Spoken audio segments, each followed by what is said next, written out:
Mm.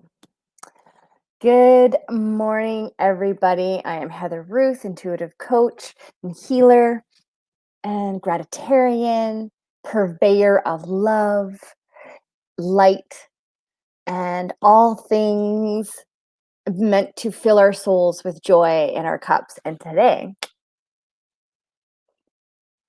I made myself a yummy eggnog latte. So good for this day. I lit a candle.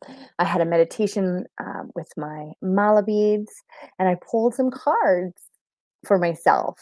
And these are all just little pieces of my everyday routine. And you're also getting to see a bit more of my house today as I angled my computer a little differently as I noticed. Anyway, how is everybody doing on this Friday? Here where we live, lots of kids are on their last day of school. And so we'll be home for the holidays to enjoy family time, which is, basically perfect. So I highly recommend really tapping into what we're talking about today, which is day 47 of the 24 days of gratitude. And really, it's about love languages. I am grateful for it. I was introduced to this many, many years ago. I never really paid attention to it.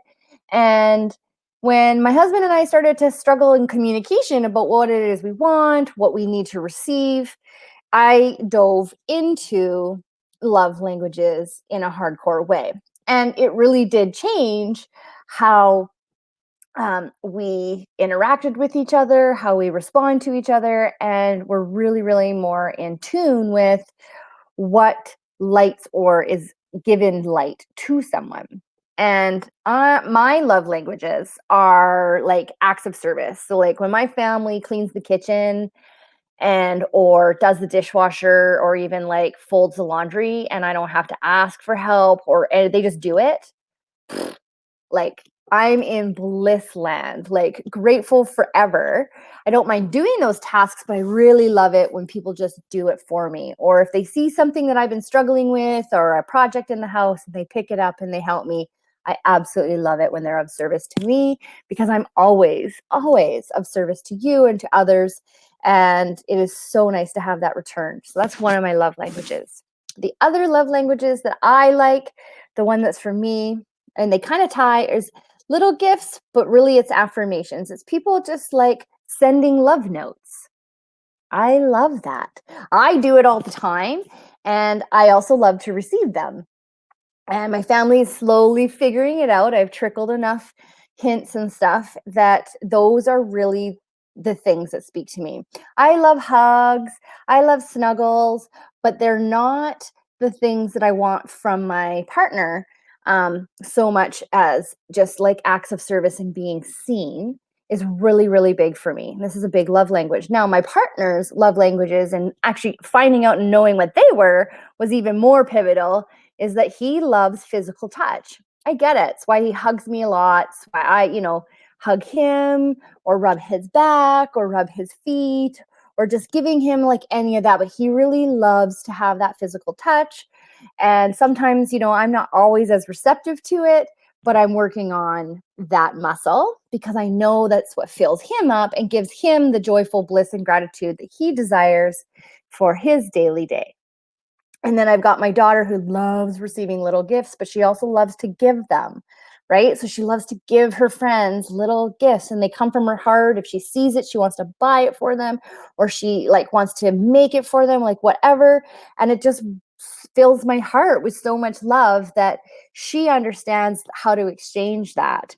And I think my son's is physical touch too. He's a super huggy, super cuddly kind of guy. And really it's not about the things that he gets, it's about the time. So he's is really also quality time that he spends. And right now he's on the verge of turning 13 in January, and his time wants to be spent with his buddies, and I understand that. But also he recognizes that our time is when we go skiing and camping, and he comes in the middle of the night, and not middle of the night please, just before bed, and we sit and we lay at the bed and we talk about what we want to feel for the next day.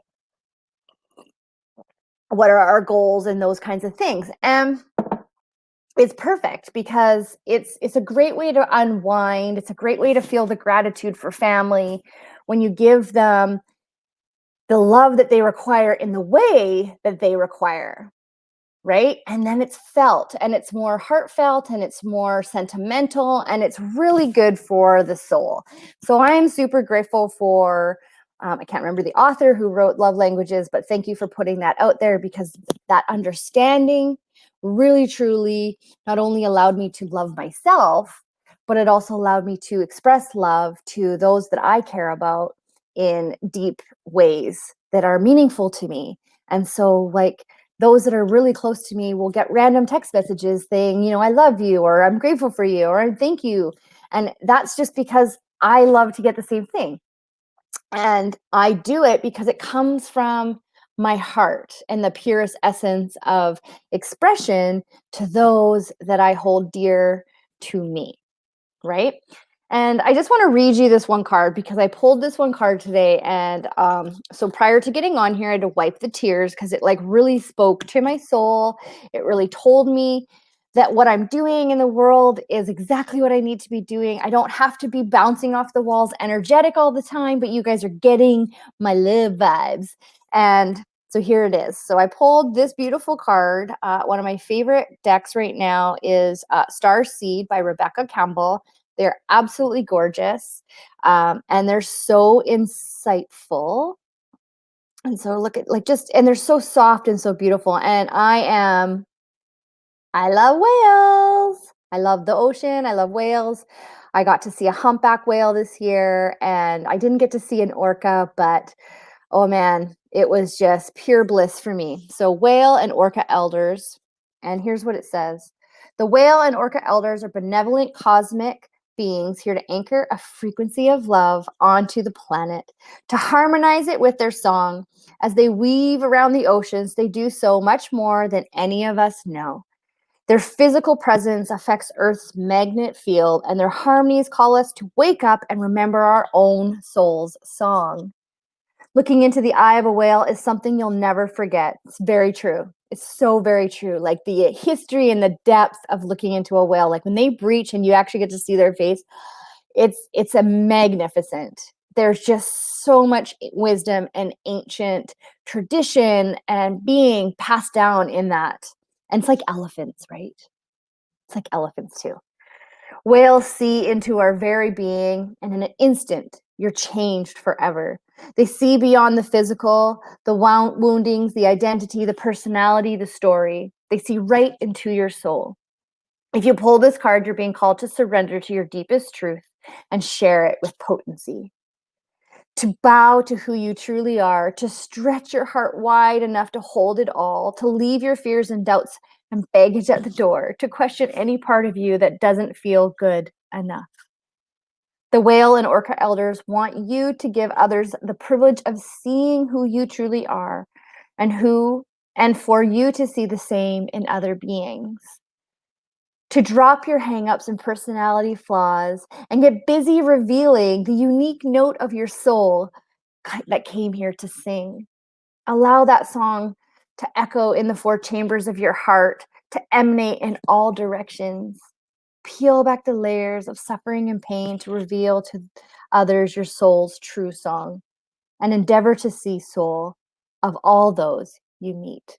Oh, I honestly, I read that and I like tears dripping down my face because this is my soul's purpose and mission, is to be me, authentically me always, to show people love, to ensure people feel love when they're around me. If you're in my space here online, to emanate that, to sing love, to sing about gratitude. Oh my God, I'm going to cry again.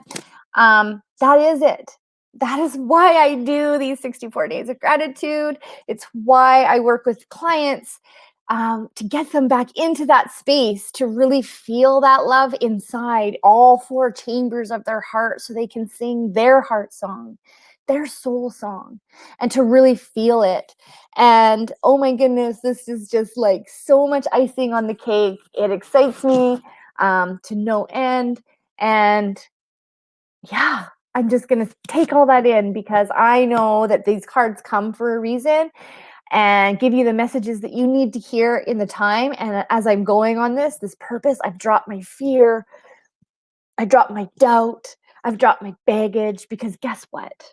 I love myself so fiercely that I'm not willing to compromise that anymore for anything. And love ripples out so fast and so far.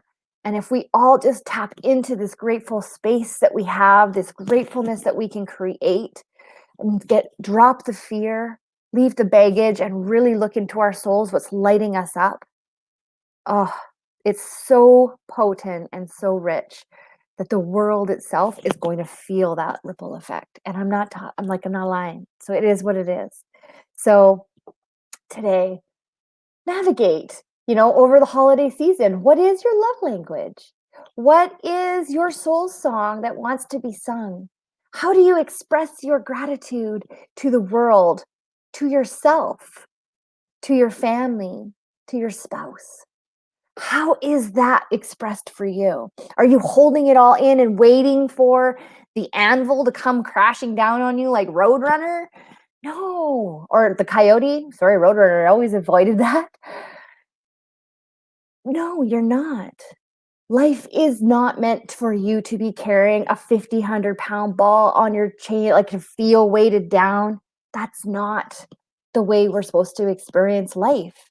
We're supposed to feel the joy and the love and all of the other material out there stuff, external stuff, has created an internal struggle for most people where they're struggling with comparison, with not enoughness, the how can I even do that? Who am I to think that I can?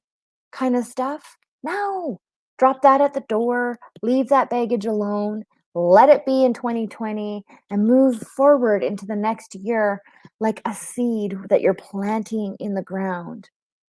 Because a seed has a job and it gets planted. And from that job, it starts to grow and germinate. The earth does the rest of its job.